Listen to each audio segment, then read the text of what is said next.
वृंदावन बिहारी लाल की जय। बोल भागवत भगवान की जय।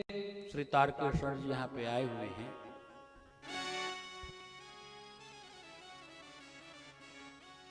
आप जन्मेजय शरण जी के शिष्य हैं। अयोध्या के हंस जी रसिक पीठाधीश्वर, उनके आप शिष्य हैं। और आपके इसी जनपद हड़िया कस्बे से बिल्कुल सटे हुए बजराडी जबराडी के स्थान है, वहीं पे आपने अपना आश्रम बना रखा है। और आपके आश्रम का निर्माण सियाडीह में भी आरंभ है। और भागवत जी से प्रार्थना करते हैं कि जल्दी से जल्दी वो आश्रम निर्मित हो जाए, ताकि अपन का झंडा फिर से एक बार लहराए। हाँ, फिर से एक बार वहां पे बड़ी आशा, जैसा कार्यक्रम हुआ था गुरु पूर्णिमा पे, वैसे एक आयोजन फिर से वहां पे हो, ताकि आनंद आवे। और तारकेश्वर जी हमारी बड़ी नजदीकी है। हाँ, बिल्कुल हृदय स्पर्शी।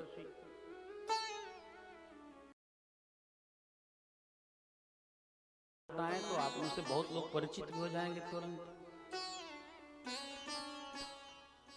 हड़िया के ईओ रह चुके हैं, एग्जीक्यूटिव ऑफिसर हड़िया नगर निगम के।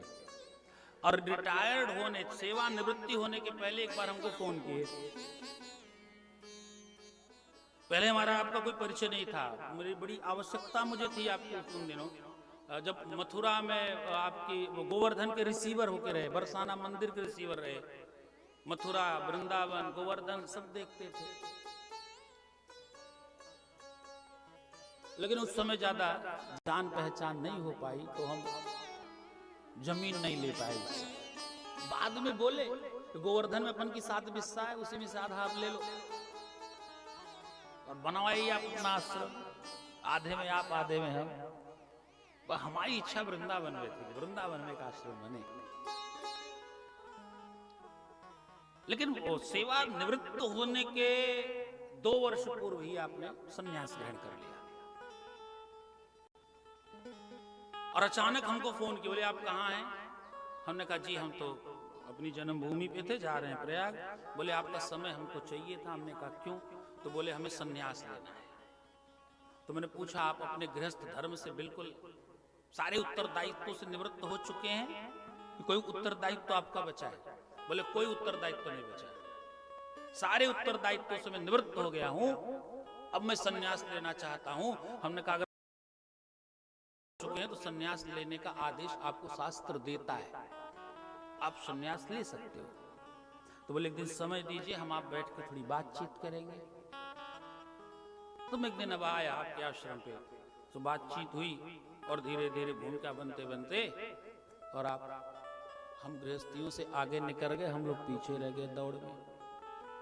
आज जो महात्मा बन जाए वो अपन की दौड़ से बाहर आगे चला गया ना, हम गृहस्थ में फंसे रह गए, आप महात्मा बन गए। तो हमसे एक सीढ़ी आगे चले गए हैं। लेकिन चिंता मत कि जिस दिन मैं 50 वर्ष का पूरा होऊंगा ना, बस उसी दिन उस सीढ़ी को प्राप्त करूंगा। अब मैं कृत संकल्पित हूं। मेरा 43वां वर्ष चल रहा है। 8 वर्ष और 8 वर्ष के बाद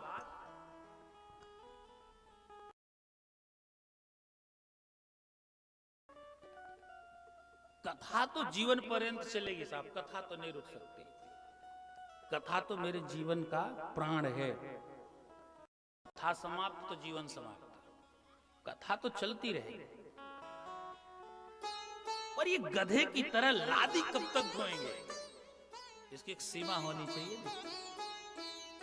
वृंदावन बिहारी लाल की। वृत और आवृत दोनों की मृत्यु हुई तो जो वेश्या के घर में सोया था वो स्वर्ग लोक को जाता है, और जो वेणी माधव के मंदिर में था वो नरक लोक में जाता है। क्यों? क्योंकि मन की वृत्तियां, मन के हारे हार है, मन के जीते जीत, मन ही मिलावत राम से, मन ही करत फजीत। संत जी ने कहा मन को साधो। और जो मन को साधता है ना, वही संसार को साध पाता है। मन को साधो। वेश्या के घर पे रुके, ब्रह्म मुहूर्त उपस्थित हुआ, संतों ने जोर से जयकारे लगाए, बोलो सीताराम नाम महाराज की जय हो।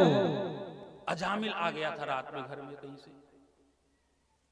अजामिल ने कहा महाराज आधी रात को लूट पाट करके आया, ये ब्रह्म मुहूर्त में उठ करके 4 बजे का चिल्लाने लगे। संतों ने कहा हम जाएंगे यहां से। बोले जाना चाहते हो तो जाओ। बोले हमारा एक नियम है, हम जहां से चलते हैं ना वहां से दक्षिणा लेते हैं। बोले दक्षिणा? बोले हाँ।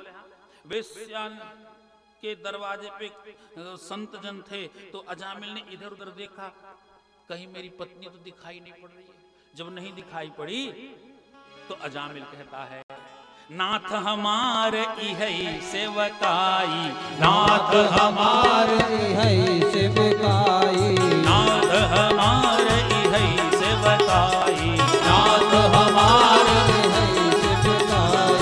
लेहि न बासन बसन चुराई, लेहि न बासन बसन चुराई, लेहि न बासन बसन चुराई, लेहि न बासन बसन चुराई।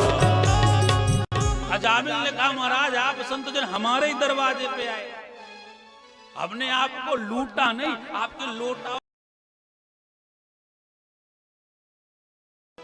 हमारा तो काम है ये जंगल में रहना और राहगीरी करना, पथिकों को लूटना। संतों ने कहा हम रुपए पैसे की बात थोड़ी करते हैं। बोले फिर? बोले हमारे जाने के बाद तुम्हारे घर में एक बालक होगा, उसका नाम नारायण रख देना। अजामिल कहता महाराज नारायण नाम नहीं रखेंगे, रिंकू पिंटू चिंटू सब कुछ रख लेंगे पर नारायण नहीं रखेंगे। वेश्या कहती नहीं महाराज नारायण नाम रखने में क्या हानि है, हाँ हम नाम नारायण रखेंगे। सो बालक का जन्म हुआ और नाम रख दिया नारायण। बड़ा सुंदर स्वरूप था वो। अजामिल उसमें आसक्त हुआ, जहां जाता बेटा नारायण चलो भोजन करो, बेटा नारायण चलो स्नान करो, बेटा नारायण चलो बाजार से घूम के आते। जहां जाता नारायण को साथ में लेके जाता और नारायण नारायण का संकीर्तन करते करते करते करते इतनी शक्ति आ गई कि एक बार अजामिल के प्राणों को लेने के यमदूत आए।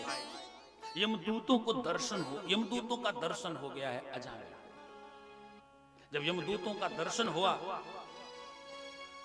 तो उसने अपने पुत्र को पुकारा, को दूरे क्रीडन का सक्तम पुत्रम नारायणा वयम प्लावितेन स्वरेणोच्चैर आजुहाव कुलेन्द्रियः। बेटा थोड़ी दूर पे खेल रहा था, बेटा नारायण बचाओ बचाओ करके चिल्लाया तो बेटा नारायण तो नहीं आया, पर भगवान नारायण आ गए। भगवान नारायण आए और अपने दूतों को भेज दिया। नारायण के दूत आए तो यम के दूतों से कहा इसे छोड़ दो। यम के दूतों ने कहना नहीं माना तो नारायण के दूतों ने थोड़ी पिटाई कर दी। और जब पिटाई की ना तो सब हट गए वहां से। यम के दूत गए यमराज जी के पास। यमराज जी ने पूछा क्यों खाली हाथ आ गए? बोले महाराज अरे वो कौन थे मैं पहचान नहीं पाया। बोले कौन थे? बोले हमें ये नहीं पता। कैसे थे? तो यमदूतों ने कहा महाराज सर्वे पद्म पलासाक्षाः पीत कौशेयवाससः किरीटिनः कुंडलिनः लसत पुष्कर मालिनः। ये पिलखुना वाले आज भी आए हैं। सभी पिलखुना के वासियों का स्वागत है। तो भैया तो हमें बहुत याद आते हैं। जब यज्ञ हुई थी तो हमारी बड़ी सेवा की थी, तब से ये चेहरा मेरे दिमाग में रहता है। बोल वृंदावन बिहारी लाल की जय। अरे पीले पीतांबर पहने थे, मकराकृत कुंडल थे, लंबे लंबे हाथ थे, 4 भुजाएं थी। यमराज जी ने कहा शांत हो जाओ। बोले क्यों? बोले सब नारायण के दूत थे। ये नारायण कौन होते हैं? बोले धीरे धीरे बोलो। बोले क्यों? बोले 4 बार नारायण नारायण चिल्लाएगा, जितने पापी हैं सब स्वर्गलोक चले जाएंगे। अपन क्या करेंगे? अच्छा बताओ नारायण कौन है?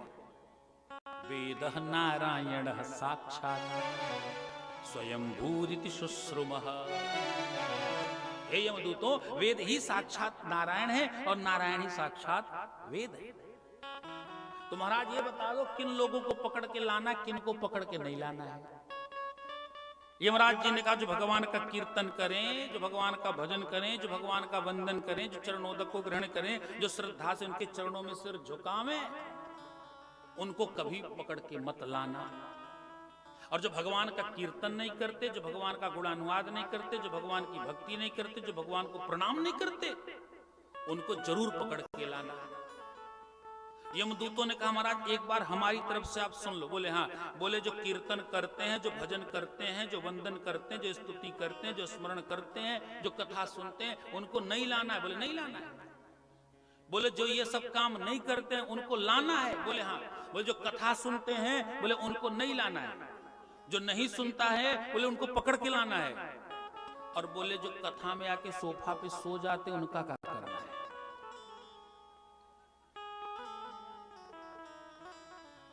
बोले उनको भी नहीं लाना है। बोले क्यों? बोले क्योंकि कथा सुनने आए होंगे तो कथा के समय कीर्तन होगा और कीर्तन उनके कान तक जरूर गया होगा और उस कीर्तन के प्रभाव से उनके सारे पाप जल करके नष्ट हो गए होंगे। तुम्हारा नाम में इतनी शक्ति है। बोले हाँ। होए गए भव से पार लेकर नाम तेरा, गए भव से पार लेकर नाम तेरा, सब होए गए भव से पार लेकर नाम तेरा, हो गए भव से पार लेकर नाम तेरा, नाम तेरा हरि नाम तेरा, नाम तेरा हरि नाम तेरा, नाम तेरा हरि नाम तेरा, नाम तेरा हरि नाम तेरा, होए गए भव से पार लेकर नाम तेरा, हो गए भव से पार लेकर नाम तेरा। हरि वो प्रेम से कीर्तन करिए, ताली सेवा।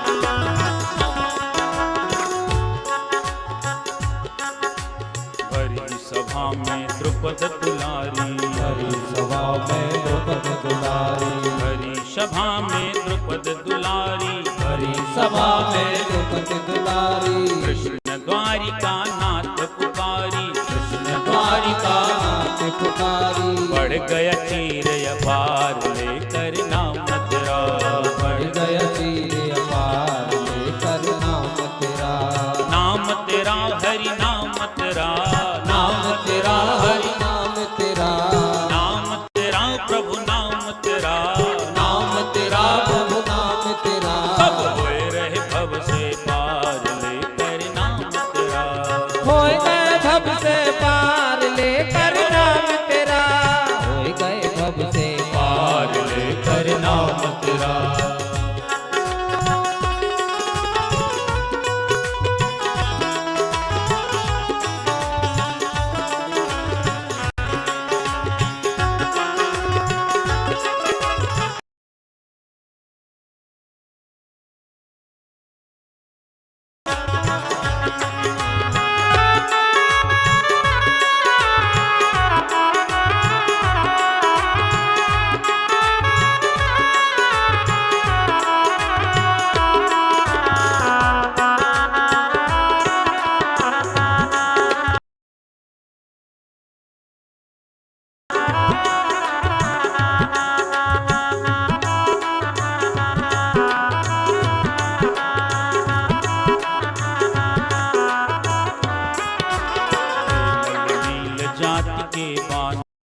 नल नील जाति के वानर, नल नील जाति के वानर, हे नल नील जाति के वानर, नल नील जाति के वानर, हे नल नील जाति के वानर। राम नाम लिख दिया शिला पर, राम नाम लिख दिया शिला पर, राम नाम लिख दिया शिला पर, राम नाम लिख दिया शिला पर। हो गई सेना पार लेकर नाम तेरा, हो गई सेना पार लेकर नाम तेरा। सब हो रहे भव से पार लेकर नाम तेरा, हो गए भव से पार लेकर नाम तेरा।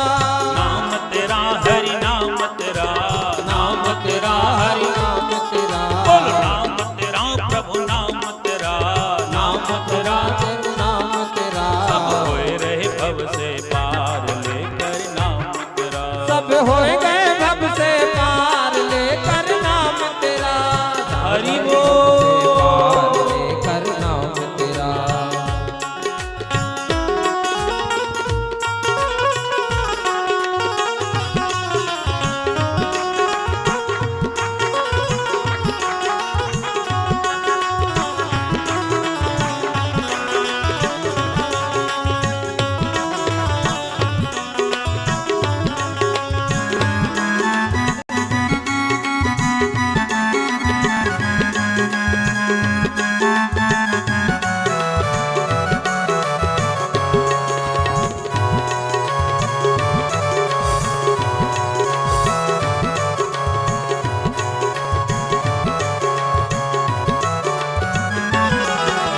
गजने आधा नाम पुकारा, आधा नाम पुकारा, गजने आधा नाम पुकारा, आधा नाम पुकारा। छोड़ प्रभु से उबारा, करुण छोड़ प्रभु उसे उबारा, छोड़ प्रभु से उबारा। किया ग्राह श्रृंगार लेकर नाम तेरा, किया गाह संहार लेकर नाम तेरा। नाम तेरा हरि नाम तेरा, नाम तेरा हरि नाम तेरा। बोल नाम तेरा प्रभु नाम तेरा, नाम तेरा प्रभु नाम तेरा। सब होए रहे भव से पार लेकर नाम तेरा, सब हो गए भव से पार लेकर नाम तेरा। राधे राधे गोविंद गोविंद राधे, राधे राधे गोविंद गोविंद राधे। राधे राधे गोविंद गोविंद राधे, राधे राधे गोविंद गोविंद राधे। गोविंद राधे गोपाल राधे, गोविंद राधे गोपाल राधे। गोविंद राधे गोपाल राधे, गोविंद राधे गोपाल राधे। राधे राधे गोविंद गोविंद राधे, राधे राधे गोविंद गोविंद राधे। राधे राधे गोविंद गोविंद राधे, राधे राधे गोविंद गोविंद राधे। राधे राधे गोविंद गोविंद राधे, राधे राधे गोविंद गोविंद राधे, राधे राधे गोविंद गोविंद राधे। राधे राधे गोविंद गोविंद राधे। सब होए रहे भव से पार लेकर नाम तेरा। नाम में इतनी शक्ति, बोले नाम में इतनी शक्ति तुमसे हम बता नहीं सकते, और हम ही नहीं राम न सकहीं नाम गुण गाई। स्वतः भगवान भी अपने नाम का गुणानुवाद नहीं कर सकते। नामस्तु यावदी शक्ति, नाम में कितनी शक्ति है। बोले एक बार की बात है, सेतु बंधन हो रहा था, सब बंदर लोग लगे हुए थे, पत्थर ले आते, राम लिखते, समुद्र में डालते, पत्थर तैरने लगता। राम जी सोचे मेरा नाम लिखने से पत्थर तैरता है, एक बार मैं पत्थर छोड़ के देखूं तैरता कि नहीं तैरता है। तो राम जी सायंकाल जब कोई दिखाई नहीं पड़ा तो पहुंच गए समुद्र के तट पे, एक पत्थर उठाया, समुद्र में डाला, और जैसे डाला वैसे डूब गया। तो राम जी ने कहा बड़ी बेइज्जती भाई, मेरा नाम लिख के डालते हैं तो पत्थर तैरता, मैं खुद डालता हूं तो डूब जाता। तो राम जी ने दाएं देखा बाएं देखा, कोई दिखाई नहीं पड़ा, बोले इज्जत बच गई। लेकिन जैसे पीछे घूमा, राम जी घूमे तो हनुमान जी खड़े हैं। राम जी ने कहा हनुमान जी, बोले हाँ जी। बोले आप कब से आए जी? बोले आप जब से आए जी। राम जी ने कहा कुछ देखा तो नहीं? हनुमान जी ने कहा सब कुछ देखा। राम जी ने कहा पर ध्यान रखना किसी से बताना नहीं। हनुमान जी ने कहा क्यों महाराज? बोले लोग सोचेंगे क्या? मेरा नाम लिख करके पत्थर डालते हैं, पत्थर तैरता है, और मैं खुद पत्थर डालता हूं तो डूब जाता है, मैं खुद छोड़ता हूं तो पत्थर डूब जाता है। हनुमान जी ने कहा महाराज जिसे आप छोड़ दोगे वो तो डूब ही जाएगा, उसे कोई बचाने वाला नहीं हो सकता। राम नस कहीं नाम गुण गा, भगवान के नाम की महिमा का गुणानुवाद कोई नहीं कर सकता। अंतिम समय में अगर भगवान नाम संकीर्तन हो जाए तो जीवन के सारे पाप जल करके हैं।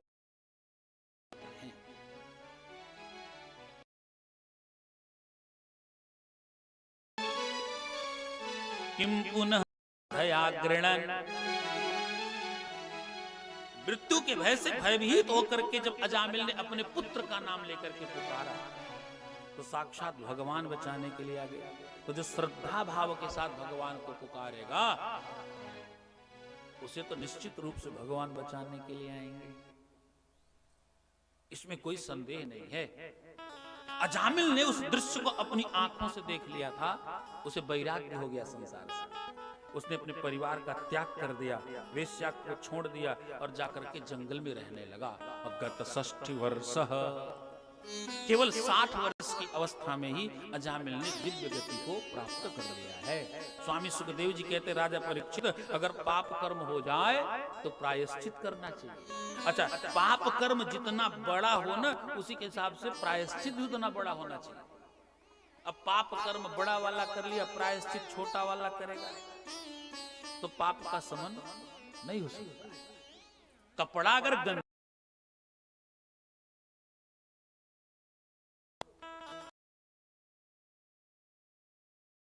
वाला साबुन लगा दोगे तो धुल जाएगा, थोड़ा ज्यादा गंदा है तो थोड़ा महंगा वाला डिटर्जेंट लगाना पड़ेगा, और बहुत ज्यादा गंदा है हाँ तो महंगा वाला सोडा पाउडर लाना पड़ेगा। अच्छा, अगर कपड़ा गंदा हो गया अपने से धुल लो, अगर अपने से नहीं धुले तो धोबी आएगा और कपड़े को धोबी घाट ले जाएगा। धोबी घाट पे अगर कपड़ा गया तो कपड़ा तो धुल जाएगा लेकिन बटन टूटेगी कि चैन फेल होगी इसकी जिम्मेदारी धोबी की नहीं है। कि कपड़ा क्या है? बोले शरीर ही कपड़ा है। गीता में भगवान कहते हैं ना वासांश जीर्णानि यथा विहाय, ये शरीर ही कपड़ा है। जब पाप हो जाए तो प्रायश्चित करो, धुल लो इसे। अगर प्रायश्चित कर लिया धुल लिया तो ठीक है, नहीं तो बोले धोबी आएगा। धोबी कौन है? यमराज के दूत। कहां ले जाएंगे? धोबी घाट। धोबी घाट माने नरक लोक। और जो नरक लोक में ले जाएंगे तो यमराज जी ने 28 प्रकार की बिल्कुल ऑटोमेटिक वॉशिंग मशीन लगवा के रखी है। बिल्कुल ऑटोमेटिक है। एक नरक में डाला, अगर धुल गया तो ठीक, नहीं दूसरे वाले नरक में ट्रांसफर। दूसरे में धुला तो ठीक, नहीं तीसरे वाले में, तीसरे में धुला चौथे वाले में, 5वें में, 6वें में, 7वें में, 8वें में, तो 28वें में जाके तो साफ ही हो जाएगा। लेकिन 28वें में जाके साफ होकर के निकलते निकलते कितने युग बीत जाएंगे ये बताना थोड़ा कठिन है। इसलिए प्रायश्चित करो। पहले बात तो प्रयास करो कि पाप कर्म हो ही ना। अगर हो जाए तो भगवान नाम संकीर्तन करना चाहिए। राजा परीक्षित बोला महाराज बड़ा सुंदर आपने उपाय बताया, अब दूसरी कथा ये सुना दो कि सुना है देवताओं ने अपना पुरोहित बदल दिया। बोले हाँ। बोले क्यों? बोले एक बार की बात है, गुरु बृहस्पति जी स्वर्गलोक पहुंचे। उस समय इंद्र अपनी पत्नी सची के साथ सिंहासनारूढ़ था, सोमरस का पान कर रहा था, अप्सराएं नृत्य कर रही थी, और गुरुदेव भगवान को देख करके इंद्र आसन को नहीं छोड़ा।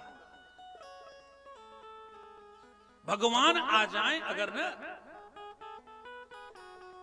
तो नहीं उठ के खड़े हो गए तो कोई दिक्कत नहीं है, लेकिन गुरु अगर आ जाए सामने तो उठ करके खड़े हो जाना चाहिए। अगर भगवान आ गए और तुम उठ के खड़े नहीं हुए तो भगवान कुछ नहीं बोलेंगे। लेकिन गुरु सामने अगर आ गया और उठ के खड़े नहीं भय तो इस अपमान को भगवान शिव नहीं सह पाते। और शपथ होई पक्षी चंडाला, तुरंत श्राप दे दिया, चांडाल हो जाओ तो मनुष्य बनने लायक नहीं। इसलिए गुरु का सम्मान अवश्य करना चाहिए। लेकिन यहां से इंद्र से गलती हुई और गुरु बृहस्पति जी नाराज हुए तो अपने तेज को अपने में ही छिपा लिया। जब शुक्राचार्य जी को पता चला गुरु बृहस्पति जी ने देवताओं का त्याग कर दिया तो उन्होंने असुरों की सेना को संगठित किया है। असुरों की सेना को संगठित करके स्वर्गलोक पे आक्रमण कर दिया। देवराज इंद्र पराजित, दर दर भटकने लगे। तो देवता श्रीमन नारायण भगवान के पास गए, बोले महाराज हमारा राज्य वापस कैसे मिलेगा? बोले तुम्हें नारायण कवच का उपदेश चाहिए। नारायण कवच को भागवत जी में अमोघ कवच कहते हैं। नारायण कवच जिसके पास हो जाए वो कभी किसी से पराजित नहीं हो सकता है। तो नारायण कवच का उपदेश कौन दे सकता है? बोले केवल दो लोग, एक गुरु बृहस्पति, वो तुमसे नाराज है, और दूसरे हैं त्वष्टा मुनि, उन्हें अपना पुरोहित बना लो। देवराज इंद्र गया त्वष्टा मुनि के पास, बोले महाराज आप हमारे पुरोहित बन जाओ। बोले काई की खुशी में? बोले हमें नारायण कवच का उपदेश चाहिए। बोले तभी सोच रहे देवता कैसे आ गए हमारे पास। आए सबई देव स्वार्थी, वचन कहीं जन परमार्थी। ये देवता जल्दी किसी के पास जाते नहीं है, और जब भी देवता जिसके पास गए ना उससे कुछ लिया। ये देवता किसी कुछ देते नहीं है।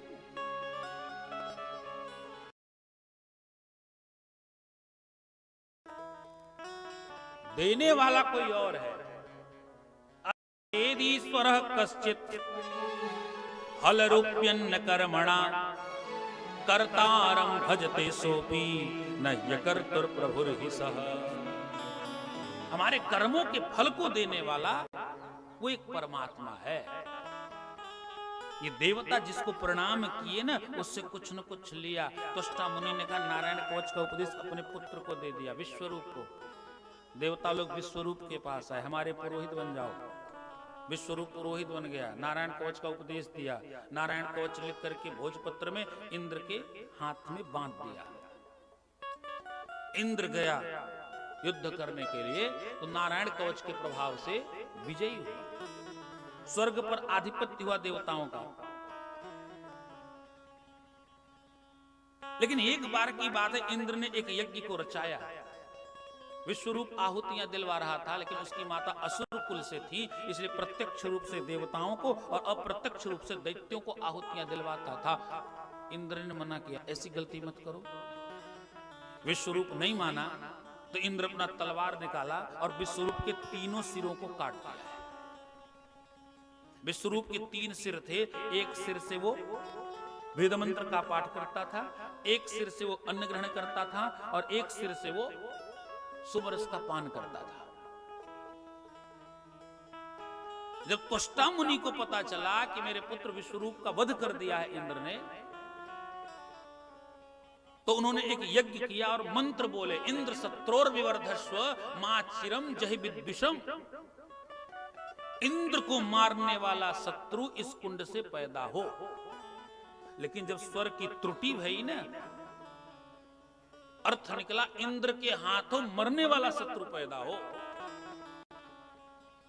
तो स्वर त्रुटि होने के कारण उस हवन कुंड से एक दैत्य पैदा हो गया, जिसका नाम पड़ा वृत्तासुर। इसलिए पूजा पाठ यज्ञ अनुष्ठान अगर आप करवाओ तो अपने कल्याण के लिए, किसी दूसरे को पराभूत करने के लिए अगर आप यज्ञ कराओगे तो अगर उसमें कोई त्रुटि हुई, गलती हुई, तो उसका साइड इफेक्ट मिलेगा।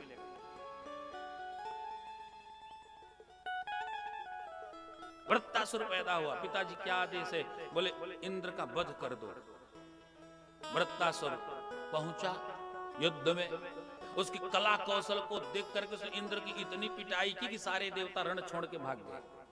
देवता दर दर भटकने लगे। जब देवता दर दर भटकने लगे तो भगवान के पास फिर से गए। बोले महाराज अब क्या करें, वृत्तासुर को जीतना तो बड़ा कठिन है। बोले वृत्तासुर ऐसे नहीं मर सकता है। बोले फिर? बोले वृत्तासुर को मारने के लिए दधीची जी की अस्थियां लानी पड़ेगी और उसके द्वारा वज्र का निर्माण होगा। उसी वज्र के द्वारा ही वृत्तासुर का वध संभव है। तो देवता लोग आए दधीची जी के आश्रम में। दधीची जी के आश्रम में आए, उन्होंने कहा महाराज अपनी अस्थियों का दान करो। दधीची जी ने कहा अरे कुछ तो सोच के बोले होते, इतने स्वार्थी हो गए, इस शरीर को मांग रहे हो? ये शरीर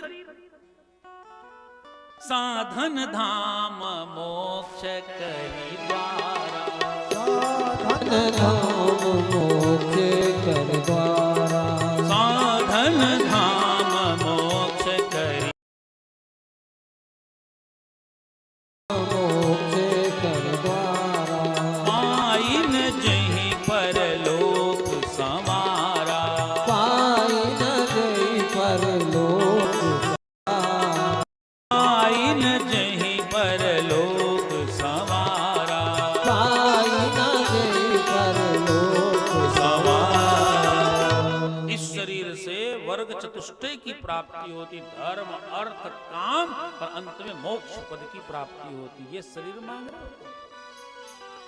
देवताओं ने कहा महाराज क्या करें, ननु स्वार्थ परो लोके न वेद पर संकटम, यदि वेद न याचेत नीति नाह यदीश्वर। हे महाराज, ननु स्वार्थ पर लोके, अगर संसार में स्वार्थ न होता ना तो व्यवहार न होता। ये स्वार्थ जानते क्यों है? बोले क्यों? क्योंकि न वेद पर संकटम, क्योंकि हम दूसरे के कष्ट का अनुभव नहीं कर सकते। अगर हमें दूसरे के कष्ट का अनुभव हो जाए तो हम कभी भी किसी भी व्यक्ति से कोई चीज मांगेंगे ही नहीं। लेकिन यदि वेद न याचेत नेति नाह यदीश्वर, अगर मांगने वाले को देने वाले के कष्ट का अनुभव हो जाए तो मांगने वाला कभी कुछ मांगेगा नहीं। लेकिन देने वाले को, अगर मांगने वाले के कष्ट का अनुभव हो जाए तो देने वाला कभी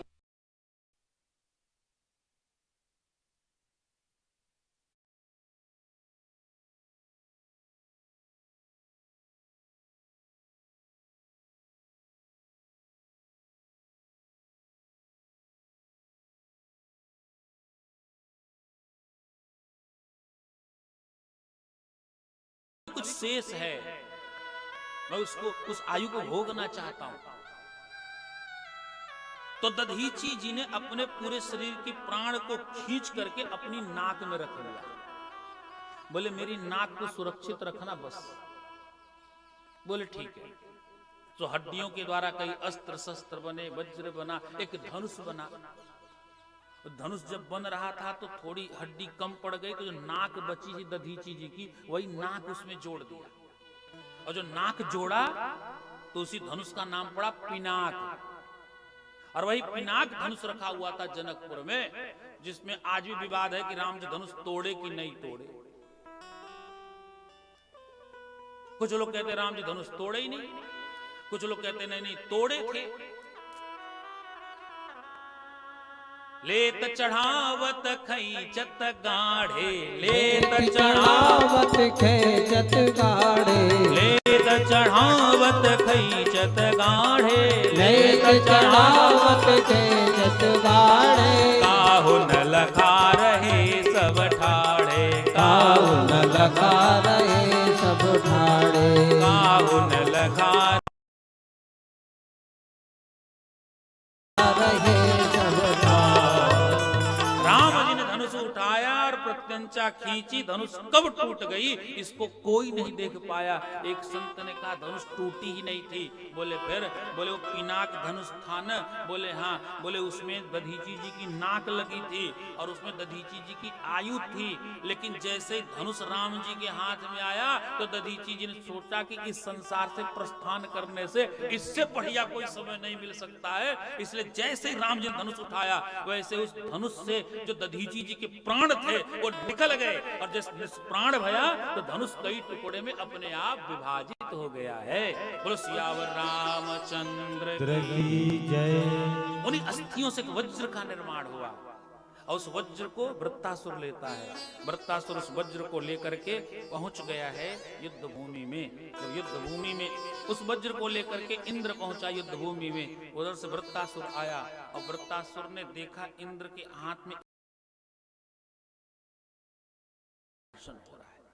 वृत्तासुर जब भगवान का दर्शन तो वृत्तासुर ने हाथ जोड़ करके भगवान से प्रार्थना की, हे प्रभु आप हमें दर्शन दे रहे हैं, इसका मतलब यह है कि आप हम पे प्रसन्न हैं, लेकिन हम पे प्रसन्न होके आप हमें एक ही वरदान दो। भगवान ने पूछा का दे दे? तो वृत्तासुर ने 4 श्लोकों में स्तुति गाई। अहम हरे तव पादैकमूलम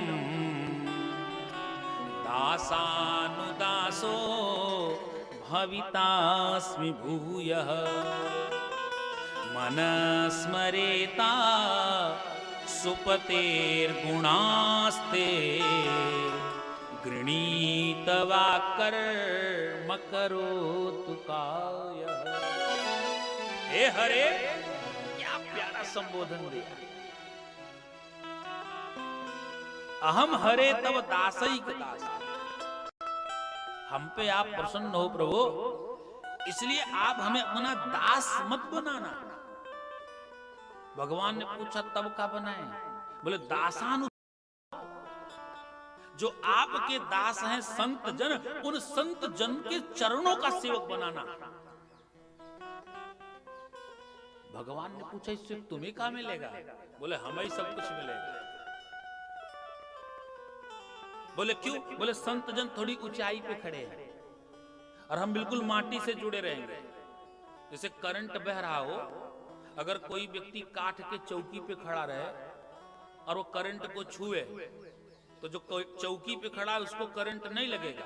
बोले फिर? बोले जो जमीन पे खड़ा होकर के उस संत को छुआ है ना, उसे करंट पहले लगेगा। तो जो आपका करंट बहता है, जो आपका तेज बहता है, वो संत जन के शरीर में प्रवेश करता है और उन संत जनों के शरीर का हम अगर स्पर्श करेंगे तो वो जो धारा है, वो जो विद्युत है, आपकी कृपा कटाक्ष की धारा, वो हमें पहले प्रभावित करेगी। जैसे दासानुदासो भवितास्मि भूयः मनस्मरेता सुपतेर्गुणास्ते गृणीतवा कर्म करोतु कायः। मन से आपका स्मरण करता रहूं और वाणी के द्वारा आपका गुणानुवाद करता रहूं। हे प्रभु, आप प्रसन्न हो, हम आपसे जो मांगेंगे वो आप दे दोगे हमें, लेकिन हमें माया मोह नहीं चाहिए।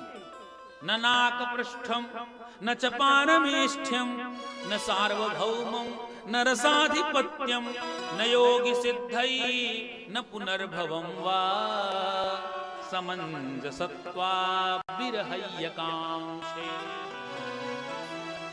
असुर है लेकिन कहते हैं ननाक पृष्ठम, स्वर्गलोक नहीं चाहिए, न च पारमेष्ठ्यम, ब्रह्मा जी का पद नहीं चाहिए, न सार्वभौमम, मैं पृथ्वी का सम्राट नहीं बनना चाहता, न रसाधिपत्यम, मैं रसों का अधिपति नहीं बनना चाहता। तो भगवान ने कहा तुम चाहते क्या हो? वृत्तासुर कहता अगर महाराज कुछ देना है तो अपना विरह दे दो, मैं आपके विरह वेदना में हमेशा तड़पता रहूं, बस यही कृपा हमारे ऊपर बरसा। तो बोले चलो विरह दे देता हूं। वृत्तासुर कहता नहीं, विरह कैसा देना है आपको वो मैं बताता हूं। अपने 33 श्लोक में अपने विरह का व्याख्यान किया वृत्तासुर। अजात पक्षा इव मातरं खगा स्तन्यं यथावत् सतराक्षुधार्ता प्रियं प्रियेव विशुतं विषण्णा मनोरविन्दाक्षदृक्षते।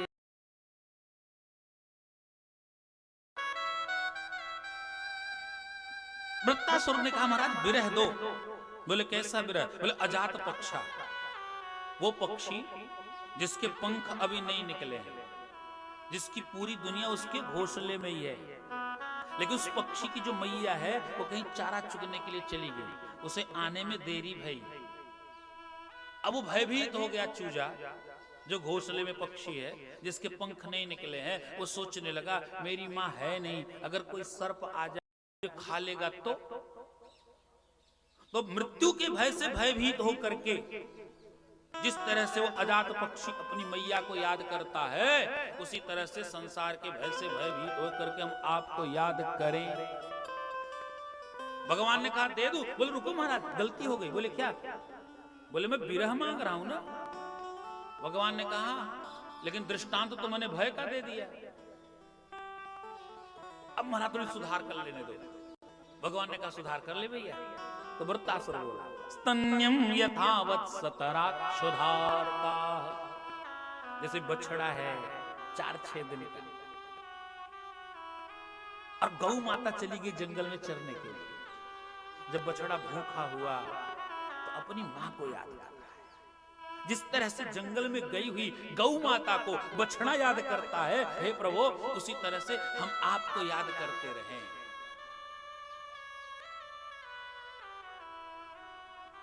भगवान ने कहा ऐसा विरह दे दे। बोले नहीं महाराज गलती हो गई। बोले क्या गलती भाई? मैं विरह मांग रहा हूं। हाँ। बोले महाराज पहला दृष्टांत दिया भय का, लेकिन दूसरा दृष्टांत भी गलत हो गया मेरा। क्या हुआ? बोले भूख का दृष्टांत। बछड़ा क्यों याद कर रहा है? क्योंकि बछड़ा भूखा हो गया है। भय और भूख से मुझे नहीं याद करना है आपको। बोले फिर? बोले विरह से। तो तीसरा दृष्टांत दिया, प्रियम प्रियेव विशुतम विषण्णा मनोरविंदा छद्रदृक्षते त्वां। हे महाराज तीसरा दृष्टांत विरह का दिया। हे महाराज परदेश गए हुए पति को प्रियम प्रियेव विशुतम, जैसे कोई पतिव्रता स्त्री परदेश गए हुए अपने पति को प्रतिक्षण याद करती है, उसी तरह से मैं भी आपको याद करता रहूं।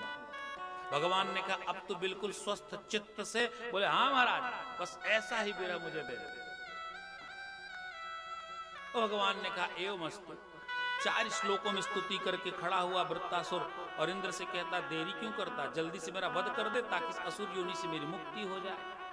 जैसे इंद्र ने वज्र उठाया उसने परिघ उठा लिया। इंद्र ने उसके दाएं हाथ को काटा तो बाएं हाथ में शूल उठाया। इंद्र ने उसके बाएं हाथ को काट दिया तो ऊपर का जबड़ा आकाश में सटा दिया और नीचे का जबड़ा जमीन में सटा दिया और इंद्र का वज्र सहित नाश्ता कर गया।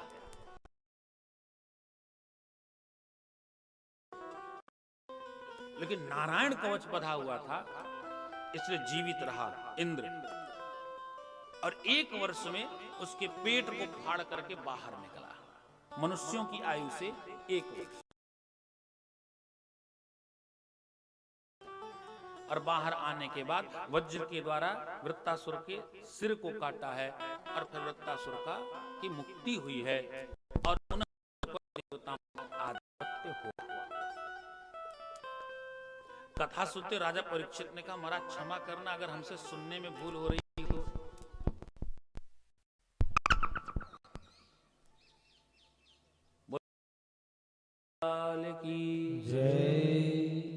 महाराज मुझे क्षमा करना अगर मुझसे भूल हो रही तो। बोले क्या? राजा परीक्षित कहता है यहां भगवान का पक्षपात नहीं दिखता आपको?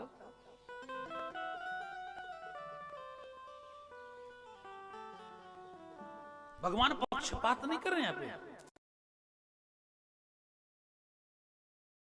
अगर भगवान पक्षपाती नहीं है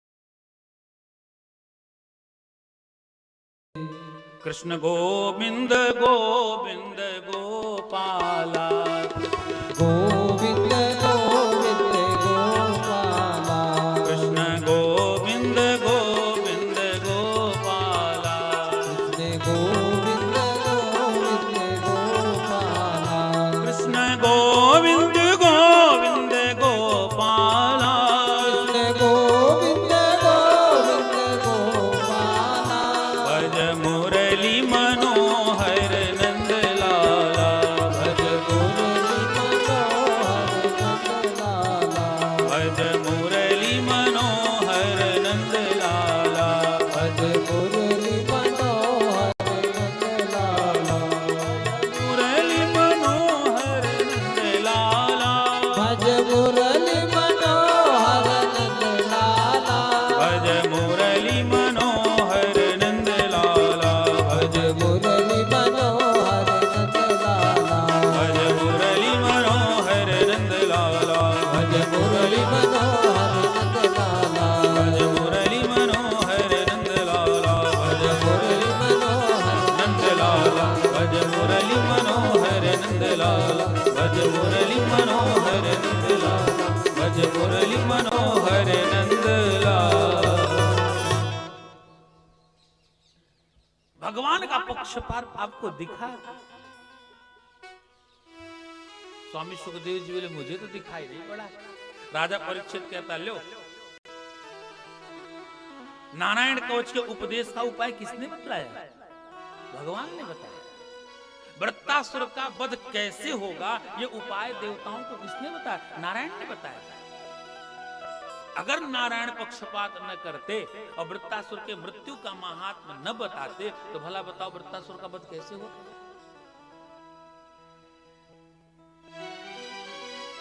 स्वामी सुखदेव जी कहते सुनो भगवान पक्षपाती नहीं है, भगवान पक्षपात नहीं करते। अगर भगवान ने एक असुर को मारने के लिए देवताओं को मार्ग दिखाया है तो भगवान एक असुर को बचाते भी हैं। महाराज वो असुर कौन है? बोले प्रहलाद। बोले प्रहलाद? हाँ, भगवान ने उसको बचाया भी है। राजा परीक्षित कहता महाराज तो थोड़ी कथा को आगे बढ़ाओ। स्वामी सुखदेव जी ने कहा सुनो, जो हिरण्यकश्यप की कथा सुन के आए ना कल, वो हिरण्यकश्यप जब मृत्यु को प्राप्त कर गया तो हिरण्याक्ष मृत्यु को प्राप्त कर गया, उसका छोटा भैया हिरण्यकश्यप अपने परिवार को समझाता बुझाता है और समझाने बुझाने के बाद वो चला गया द्रोणाचल पर्वत पे। सते पे मंदर द्रोण्याम तपः परम दारुणम् ऊर्ध्वबाहो नभो दृष्टिः पादांगुष्ठाश्रितावनिः। मंदराचल की पहाड़ियों में जाकर के घनघोर तप करना आरंभ किया। ऊर्ध्वबाहु, अब इस श्लोक में देखो एक एक अंग के बारे में बता रहे हैं। ऊर्ध्वबाहु नभो दृष्टि पादांगुष्ठा, बाहों को उठा लिया, दृष्टि को आकाश में सटा दिया और पैर के अंगूठे पे खड़े होकर के तप करना शुरू कर दिया। ये साधारण व्यक्ति के बस की बात नहीं है, ये कोई निशाचर राक्षस ऐसा तप कर सकता है। ये तपाते बहुत थे अपने को, इसलिए कभी कभी देवताओं से सबल हो जाते थे, क्योंकि देवता प्रमादी हो जाते थे सुख भोग करके, और ये दैत्य हमेशा अपने आप को तपाते थे, इसलिए वो हमेशा शक्तिशाली रहते थे। भयंकर तपस्या की और उस तपस्या के प्रभाव से उसके तप की जो लपटें थी वो स्वर्गलोक तक पहुंचने लगे। देवता जलने लगे। देवता ब्रह्मा जी के पास आए। ब्रह्मा जी बोले चिंता मत करो, एक दैत्य है वो तप कर रहा है, मैं जाना नहीं चाहता लेकिन अब जाना ही पड़ेगा। ब्रह्मा जी आए हंस पे सवार होकर, उत्तिष्ठ उत्तिष्ठ भद्रं ते तपः सिद्धोऽसि काश्यप वरदोऽहमनुप्राप्त ब्रीयताम् ईप्सितो वरः। हे कश्यप नंदन उठो और अपने वरदान को मांगो जो तुम्हें अच्छा लगता हो। उसने संकेत किया, महाराज हम बोल नहीं सकते। ब्रह्मा जी ने कमंडलू से जल निकाला और छींटा मारा, और जैसे छींटा मारा वैसे मानहु अबहि भवन ते आए। शरीर इतना हृष्ट पुष्ट हो गया, ऐसा लगे जैसे अभी अभी तो ये घर से आया है। ब्रह्मा जी को साष्टांग दंडवत प्रणाम किया। हे महाराज आप मुझ पे प्रसन्न हो तो हमें अजर अमर बना दो। ब्रह्मा जी ने कहा देखो ये तो संभव नहीं है। बोले क्यों महाराज? अरे हम खुद ही अजर अमर नहीं है, तुमको कहां से बना दे भाई? बोले इस वरदान जी ने कहा वरदान देना हमारी मजबूरी है। रावण ने भगवान शिव से कहा, हे शिव तुम अभी तक मेरी रक्षा करते चले आए, लेकिन अचानक राम के आ जाने से तुमने मेरा पक्ष छोड़ दिया। मुझे कोई शिकायत नहीं आपसे, आपने मुझे वरदान दिए थे और वरदान आपने मुझे दान में नहीं दिए थे। मैंने तप किया था, तप के प्रभाव से वरदान को प्राप्त किया था। वरदान देना आपकी विवशता थी।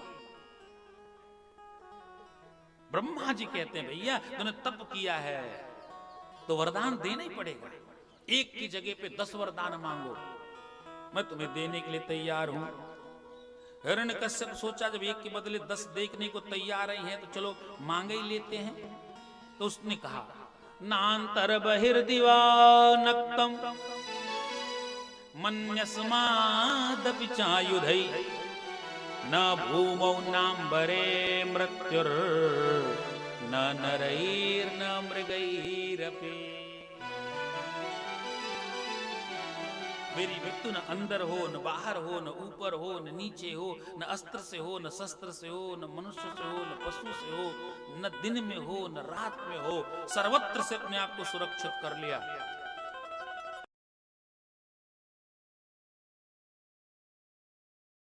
अत्याचार करना आरंभ कर दिया। ये जितने असुर हैं ना, इनकी आसुरी वृत्ति का शुभारंभ ही ब्राह्मण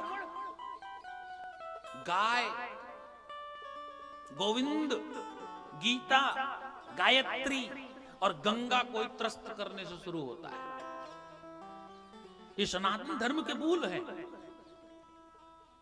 गीता, गाय, गोविंद, ब्राह्मण, गंगा, ये सनातन के मूल हैं। इन्हों को समाप्त करने का प्रयास करते हैं।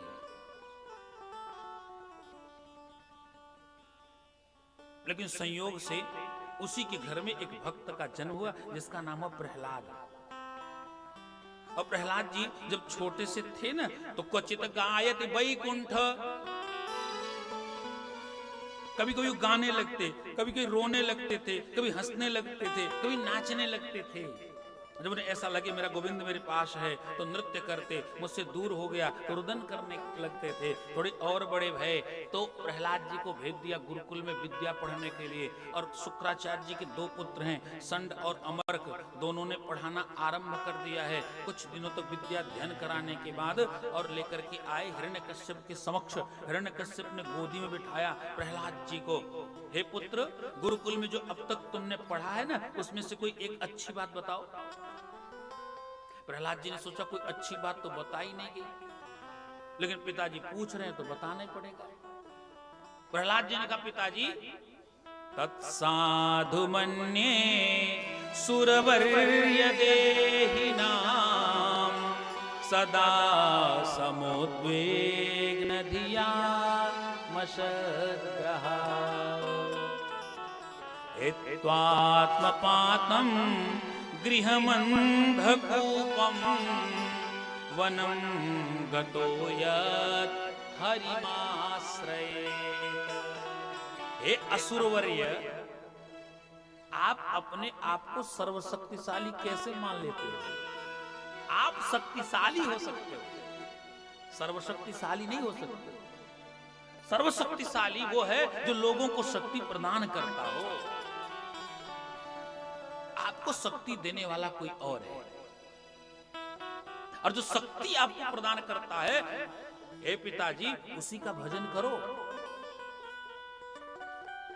सदा समुद्विग्न धियाम सतग्रात हित्वात्म पातम गृहमंधकूपम। ये संसार क्या है? जो देखने में इतना सुंदर लग रहा है, ये अंधकूप है। इस अंधकूप में हम सभी गिराए गए हैं। इस अंधकूप से अगर बाहर निकलना चाहते हो तो हरिमाश्रयेत, भगवान की हरि रूपी भजन रूपी रस्सी का आश्रय ग्रहण करो, तभी इस अंधकूप से निकल सकते हो, अन्यथा निकलने का कोई मार्ग नहीं। हिरण्यकश्यप ने उठा के फेंक दिया, अरे ये हरि की भक्ति की बात करता है, मेरे शत्रु का नाम लेता है, मेरे शत्रु का नाम कैसे लिया? उड़ा के फेंक दिया, मार डालो इसे। संड और अमर ने कहा नहीं महाराज, अभी इसे नहीं मारते। बोले क्यों? बोले यावत गुरुर्भार्गव आगमिष्यति, जब तक शुक्राचार्य नहीं आ जाते आप ऐसा कोई काम नहीं करोगे। ले जाओ फिर इसे गुरुकुल में। दोनों ब्राह्मण देवता लेकर के गुरुकुल में गए, फिर से खूब दिनों तक पढ़ाया, फिर लेकर के आए और पुनः गोदी में बिठा करके पूछा, पुत्र यत किंचित धीतमुत्तम, यत किंचित अधीतम, अधीतवान पढ़ा है तुमने, किंचित थोड़ा भी उत्तम तरह का कोई वाक्य तो हमें बताओ। प्रहलाद जी ने कहा अब तो 9 बातें पढ़ के आया। श्रवणम कीर्तनम विष्णु, स्मरणम पाद सेवनम, अर्चनम वंदनम दास्यम, शक्यमात्म निवेदनम। हे पिताजी, उस परमात्मा को प्राप्त करने के लिए 9 प्रकार की भक्ति करनी पड़ती है। श्रवणम, पहली भक्ति का नाम है श्रवण। खूब सुनो, जितना सुन सकते हो उतना सुनो। प्रथम भगति संतन कर संगा, भगवान राम जी उपदेश कर रहे हैं सबरी को, 9धा भक्ति। प्रथम भगति संतन कर संगा, दूसर रति मम कथा प्रसंगा। भागवत जी कह रहे हैं श्रवणम कीर्तनम विष्णु, स्मरणम पाद सेवनम, अर्चनम वंदनम दास्यम, शक्यमात्म निवेदनम। गोस्वामी तुलसीदास जी कहीं अन्यत्र से कुछ नहीं लिखे। वो कहते हैं भाषा निबंध मति मंजुल मातनोति। बड़े बड़े संतों के द्वारा जो बड़े बड़े ग्रंथ लिखे गए हैं, मैं उसी का केवल भाषा निबंध करने जा रहा हूं, अनुवाद करने जा रहा हूं। और रामचरितमानस की 60% चौपाइयां मैं भागवत जी में अक्षरशः घटा सकता हूं। ये मेरा अभिमान नहीं है, ये मेरे पिताजी का प्रसाद है। तो ताड़केश्वर जी महाराज जानते मेरे पिताजी के बारे में, रमेश चतुर्वेदी जी भी जानते हैं मेरे पिताजी के बारे में। मैं अपने आप को बड़ा भाग्यशाली समझता हूं।